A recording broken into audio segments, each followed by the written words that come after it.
Bismillahirrahmanirrahim. Assalamualaikum warahmatullahi wabarakatuh.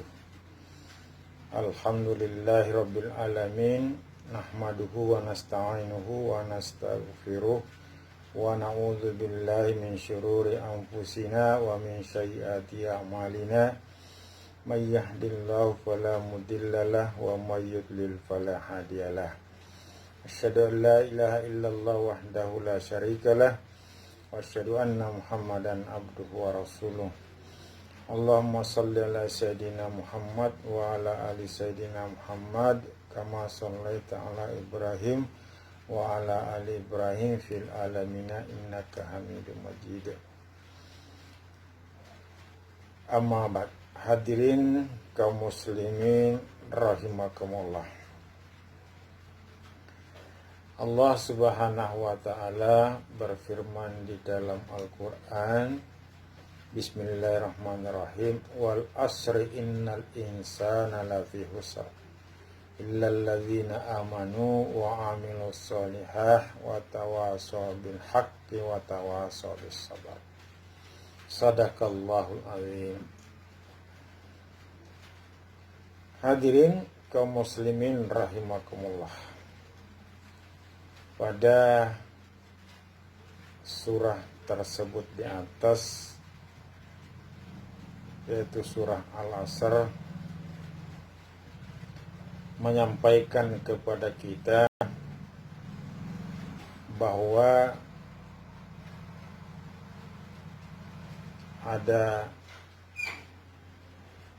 4 amalan yang tidak akan mendapat kerugian di dunia maupun di akhirat.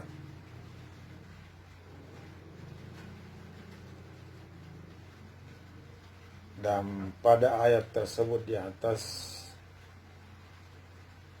diawali dengan Allah bersumpah dengan waktu. Wal asri, demi masa.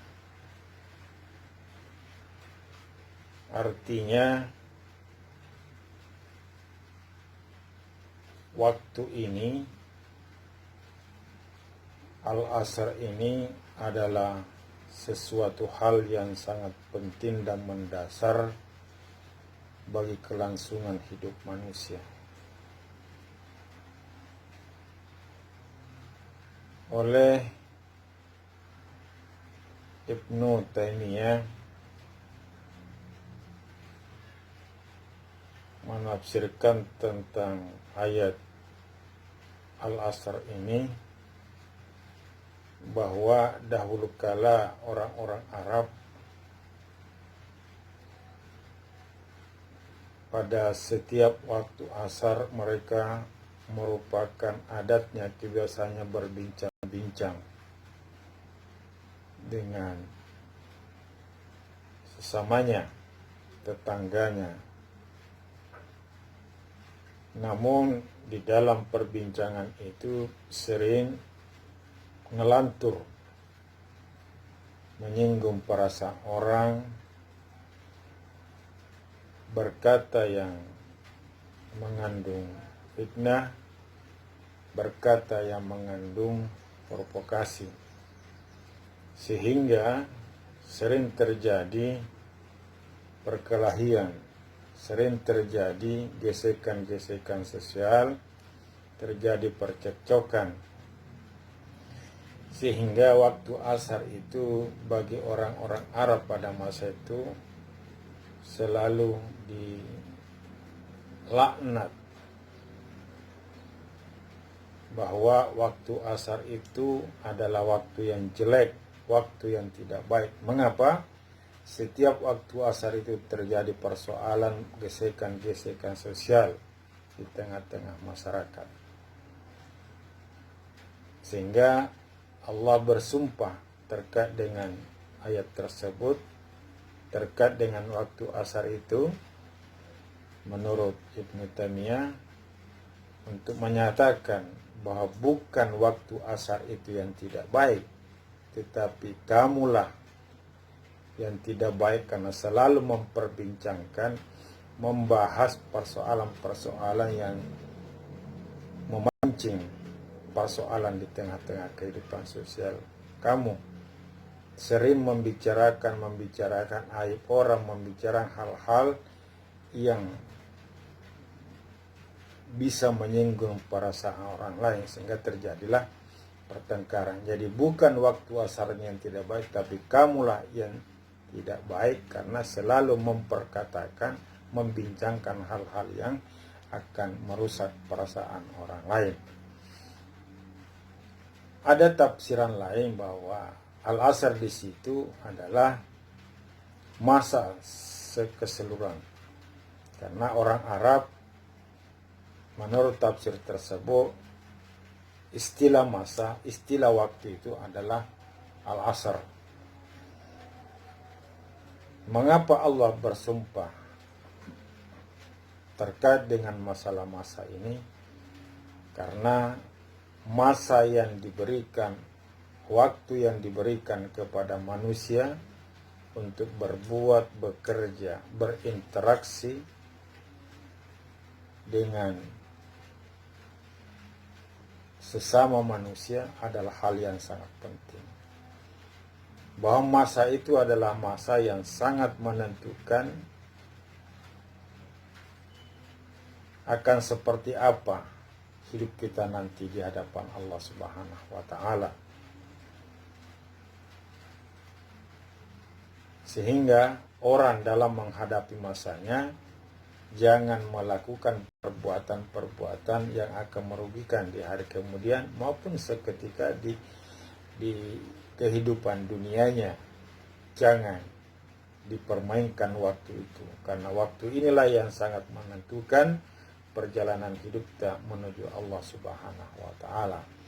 Maka Allah bersumpah di sini dalam rangka menyampaikan, menginformasikan kepada kita bahwa jangan bermain-main dengan waktu. Waktu tidak akan berulang kembali. Oleh karena itu jangan sia-siakan waktu, manfaatkan waktu yang sedikit ini, waktu yang sudah asar ini semaksimal mungkin, seefektif mungkin digunakan untuk hal-hal yang bermanfaat dalam kehidupan kita di dunia maupun untuk kemaslahatan kehidupan kita di akhirat. Sebab kapan kita tidak menggunakan semaksimal mungkin waktu ini, maka kita akan termasuk orang yang makanya ayat berikutnya, innal insana lafi khusr. Allah memakai nun taukid menggambarkan bahwa hal yang sangat penting, bahwa pada hakikatnya manusia itu sudah merugi dalam kehidupannya. Karena banyak waktu-waktu selama masa hidupnya ini tidak fungsional, tidak berguna bagi dirinya, tidak bermanfaat baginya. Lebih banyak waktunya terbuang-buang sia-sia ketimbang yang bermanfaat. Sejak anak lahir sudah merugi karena belum bisa berbuat apa-apa, menginjak remaja belum bisa apa-apa. Jadi pada hakikatnya manusia itu sudah merugi. Nah, agar kita tidak tergolong orang yang merugi, tidak tergolong orang-orang yang sia-sia hidupnya, maka waktu yang singkat ini perlu kita manfaatkan agar kita tidak tergolong di hari kemudian manusia-manusia yang rugi. Apa itu? Ada 4 hal yang dalam surah ini atau ayat ini yang disampaikan oleh Allah Subhanahu wa Ta'ala agar supaya kita tidak termasuk orang yang merugi baik di dunia maupun di akhirat. Yang pertama adalah illal ladzina amanu, orang-orang yang beriman. Jadi termasuk orang yang tidak akan merugi di hari kemudian, pertama illal ladzina amanu, orang yang mengimani Islam. Makna mengimani Islam itu ada dalam hadis Rasulullah sallallahu alaihi wasallam raditu billahi robba wabil islami dina wabi muhammadin nabiyya wa rasulah. Apa makna mengimani Islam? Yaitu ridha bertuhankan Allah subhanahu wa ta'ala, ridha bertuhankan Allah sebagai pencipta dan pemeliharanya.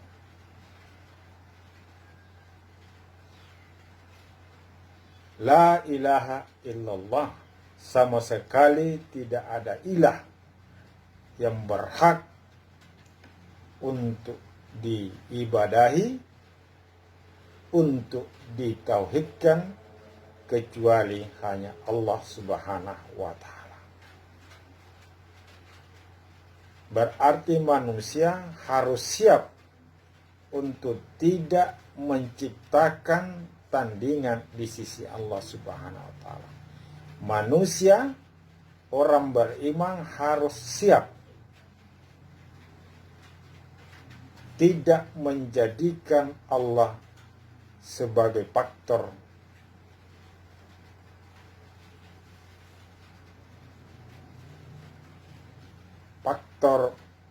kedua. Harus siap menjadikan Allah sebagai hal yang utama dalam kehidupannya. Harus siap menjadikan Allah iyyaka na'budu wa iyyaka nasta'in.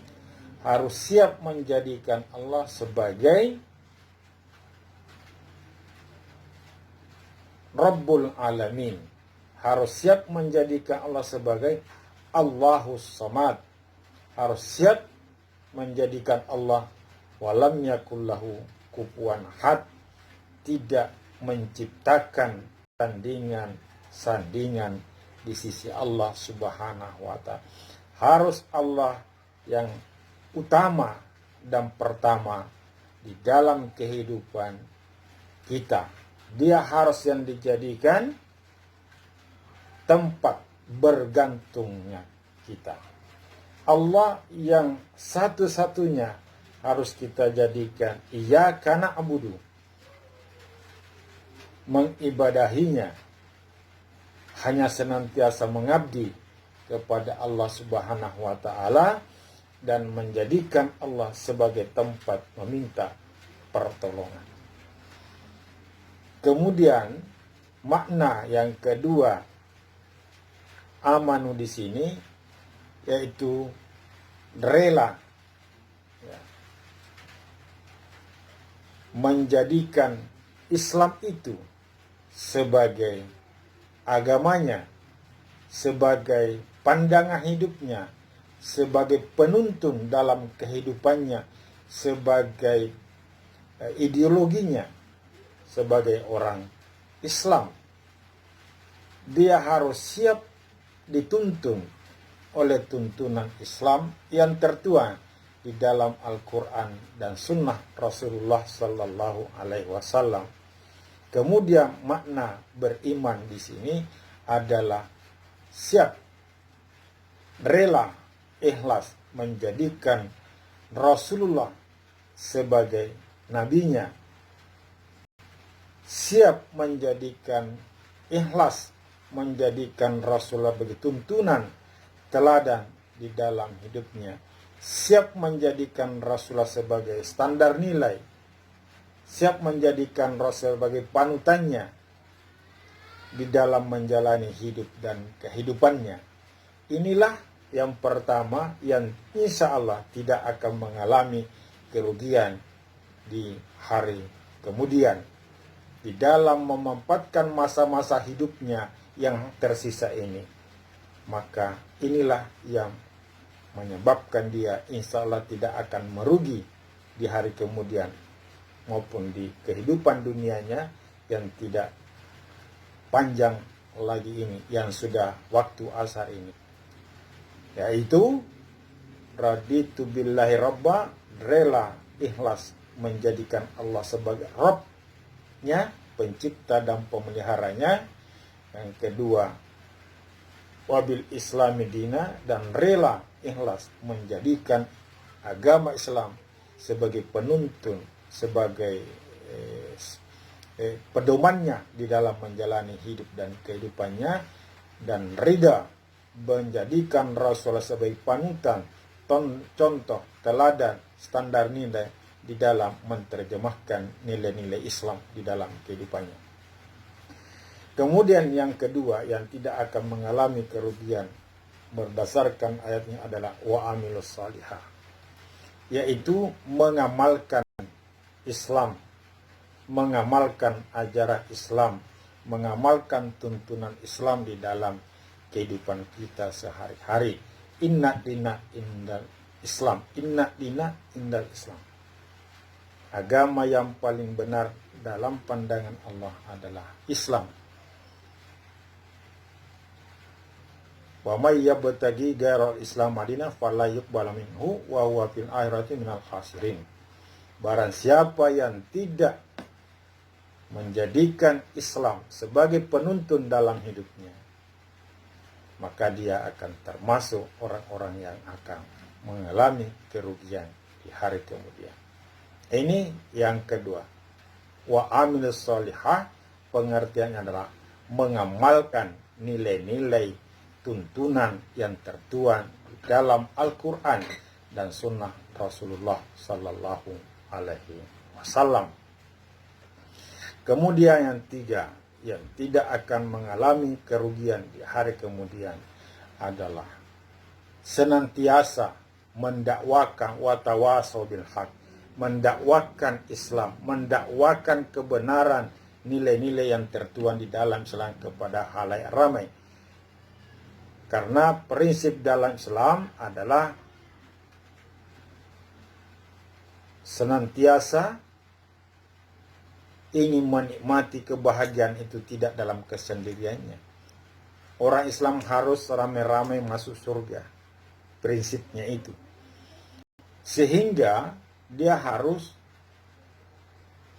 mendakwahkan Islam. Islam yang dia sudah yakini kebenarannya dan dia sudah nikmati manfaat ajaran Islam itu dalam kehidupannya, maka dia harus dakwahkan, sampaikan kepada orang-orang di sekitarnya agar mereka juga menikmati, agar mereka juga merasakan bagaimana nikmatnya mengamalkan nilai-nilai ajaran Islam dalam kehidupan sehari-hari. Jadi Islam itu harus didakwahkan, disampaikan kepada mereka tentang kebenaran Islam, kehebatan Islam, kemampuan Islam menjadi solusi, kemampuan nilai-nilai Islam dalam menciptakan suasana yang damai, yang nyaman di dalam kehidupan sosial maupun dalam kehidupan secara individual. Kemudian yang keempat, watawasau besar, yang termasuk tidak akan mengalami kerugian berdasarkan adalah senantiasa bersabar di dalam menjalani, di dalam mengamalkan, di dalam mendakwahkan Islam ini. Kenapa? Tidak mudah mendakwahkan Islam, tidak mudah mengamalkan nilai-nilai ajaran. Banyak tantangan, banyak rintangan di dalam kehidupan kita. Rintangan pertama yang sangat menghalangi kita di dalam beragama Islam, dalam menjalani tuntunan Islam adalah nafsu kita sendiri. Yang Rasulullah katakan Allah, musuh terbesar kita adalah nafsu itu. Oleh karena itu dibutuhkan kesabaran. Karena di dalam menjalani perintah itu, di dalam menjalani ajaran-ajaran yang butuh kesabaran. Setan senantiasa menggoda kita. Dan setan bukan hanya dalam berbentuk yang tidak kelihatan, tapi ada setan yang dalam berbentuk manusia. Dia bisa kadang berbentuk istri, dia kadang berbentuk anak, dia kadang berbentuk harta kekayaan, dia kadang berbentuk jabatan. Dan ini semua gangguan-gangguan di dalam menjalankan nilai-nilai Islam, di dalam menganut nilai-nilai kebenaran dalam Islam. Maka kita dibutuhkan kesabaran di dalam menjalani. Belum gangguan-gangguan dari yang timbul dari orang lain. Ketika kita mendakwakan Islam, ketika kita mengajarkan Islam, nilai-nilai Islam kepada orang lain. Tidak sedikit, karena persoalan kebenaran yang mau disampaikan. Rasulullah mengatakan, kulil haqqa walaka murna. Katakan yang benar, walaupun itu akan berakibat fatal terhadap kehidupan kita. Tapi kebenaran harus disampaikan, dan inilah membutuhkan kesabaran di dalam kehidupan kita. Oleh karena itu, di akhir ayat ini Allah mengatakan salah satu orang yang tidak akan mengalami kerugian dalam kehidupan dunia dan akhirnya adalah orang yang senantiasa bersabar di dalam menjalani ajaran dan tuntunan ajaran Islam ini dalam kehidupan kesehariannya. Oleh karena itu, hadirin kaum muslimin yang sama-sama dirahmati oleh Allah Subhanahu wa taala, marilah kita di dalam menjalani masa hidup kita yang sudah dalam keadaan waktu asar, dimanfaatkan semaksimal kemampuan kita dengan cara pertama, mengimani Islam itu dalam pengertian raditu billahi robba wa bil islami dina wa bi muhammadin nabiyya wa rasulah. Yang kedua, mengamalkan Islam, mengamalkan nilai-nilainya, mengamalkan tuntunannya, baik dalam kehidupan pribadi kita maupun dalam kehidupan sosial kita. Bagaimana Islam itu diterapkan dalam kehidupan rumah tangga kita, dalam kehidupan pribadi kita.